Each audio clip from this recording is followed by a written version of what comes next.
few things for here for just a little bit, and then we'll get to the signs. The U.S. is control of the Strait of Hormuz. That's a pretty big deal. The Chinese vessel that went through, the U.S. left it alone, let it go. And now there was a couple of vessels that got stopped by the Navy as well. They were on their way out of Iran. Isn't it something that the U.S. has basically blocked off all the ports from Iran, so they have to negotiate with us. Right now, they don't want to negotiate. So what it means is I think the points it straight to the Strait of Malacca, because that's between Indonesia and Malaysia. I mean, it's pretty crazy what could be next. The U.S. might start another war so that we would control the Strait of Malacca. 80% of Chinese oil goes through that strait. The U.S. just signed a pact with Indonesia as a cooperative defense pact. So that just shows you what's coming. It puts a tremendous pressure on China and the nations affiliated with them. And even along with that, this is what blesses me. I see Emmanuel Macron's organizing a virtual summit to try and restore peace. He's working with Israel and Iran about how can we get this shut down. So I know a guy's going to come on the scene like him, or might even be him, that will be the Antichrist. So one of these guys will come on the scene and they'll look so respectful, and they'll look so easy to glean from and really easy to get along with, and he'll have the perfect solution, and we'll see that will be the setup for the Antichrist. You got Israel and Turkey relations that escalated verbally. Turkey's foreign minister called Netanyahu the Hitler of our time. I mean, that's just crazy to be calling a leader of another nation Hitler. Hamas is refusing to give up their weapons. Now, they have no negotiating place when they want to kill so many Israelis, and they want to keep their weapons. It doesn't work like that. Hezbollah has a ceasefire that could be coming in Lebanon, because the last few days, last week, there were a lot of people killed there. Israel's going to expand the buffer zone, though, because they have a 20-mile buffer zone right there to keep Hezbollah from coming down into Israel. Well, I like it that Netanyahu says we're going to expand that so that we're going to go further into Lebanon. I know that gets a lot of people mad, but when people want to kill you, you have to make changes and make things where you can live at peace. The first quarter of 2026, there's been a crazy amount of meteorites recovered and fireball sightings. It's kind of wild, but people are thinking UFOs. But actually, it's not UFOs. It's meteorites coming through the solar system. Hawaii got hit with a 1,000-year storm. I mean, think about that. Beyond that, that's just radical. So you got nature getting in position. You got nations getting into position for what the Bible said thousands of years ago happening in your lifetime. I've heard people say, "Boy, I'd like to be around in Bible days." You are around in Bible days. We're there right now. So with all of these nations doing what they're supposed to do, what's the church do? We should be hustling. We should be helping our local church, helping our local pastor get the will of God done. So this is the time to be engaged. You don't fit church into your life. It is your life. With all that, let's go back to the signs. How can we tell we're living so close to the Lord, the coming of the Lord?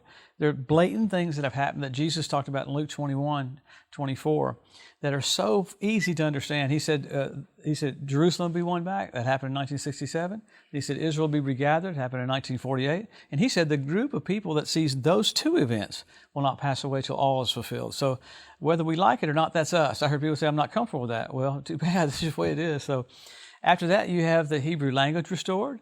I mean, that's pretty amazing, because God said, "I'd restore to them a pure language right before the coming of the Lord, the Messiah." 120 years ago, no one spoke Hebrew. Now they all speak Hebrew. You got the revival of the Roman Empire. You have their Capitol building in Strasbourg, France. It looks like the Tower of Babel. Crazy. You have Ethiopian Jews brought back. 18,000 airlifted from Ethiopia. Israel sent C-130s down into Ethiopia and brought them back. They had babies on a plane. They had ladies having babies, so they didn't know, what do we put on their birth certificate? Just put airborne. So, because God said He would bring them out just before the Messiah comes. Pretty wild. You have the fertility of the land of Israel. Think about this. 90% of the fruit for all of Europe comes from Israel. Israel just overproduces. So you have that. You've got foxes showing up on the Temple Mount. You have fish in the Dead Sea. You had the Dead Sea turn blood red where Sodom and Gomorrah was. I mean, that's pretty wild. And it happened on the Day of Atonement. So God's giving us plenty of information and stuff. I don't really need signs, because I have a witness in my spirit that the Lord's about to come back. But on top of that, you got sign after sign after sign after sign that He's coming. So, I mean, how many signs do we have to see so that we make changes? And all this is about making changes and hustling. It's not escape theology. It's a hustle theology, so that we will do the will of God. You have many, many more signs. You have men will be lovers themselves. You have selfie sticks. Probably my favorite is the predatory birds. I was watching the Animal Planet channel, and an Israeli ornithologist said it's the largest gathering of predatory birds ever in history in Israel. Why? Right after the Ezekiel 38 war, God calls on the fowl of the air to come clean the land up. 7 years later, He calls on the fowl of the air to come clean the land up after the Battle of Armageddon. So God's cleanup crew is already right there, and they got to eat something. So you got nature getting position, you got fish getting position, you got thing with the animals on the Temple Mount. You have around the Temple Mount, you have the ritual baths filled up with water, first time in 2,000 years. So we're so blessed to have things happening right now that point to the coming of the Lord. Sign after sign after sign after sign. I think in the book, End Days Made Easy, there was about 79 or 80. When I was getting interviewed, they would go, you're fact checking me right now, because it's so crazy that it's hard to believe. But these things have all happened in our lifetime. So then you go from signs to signals, and you had blood red moons, 4 in a row on Passover and Tabernacles. When's the last time that happened? 1967, when Jerusalem was won back.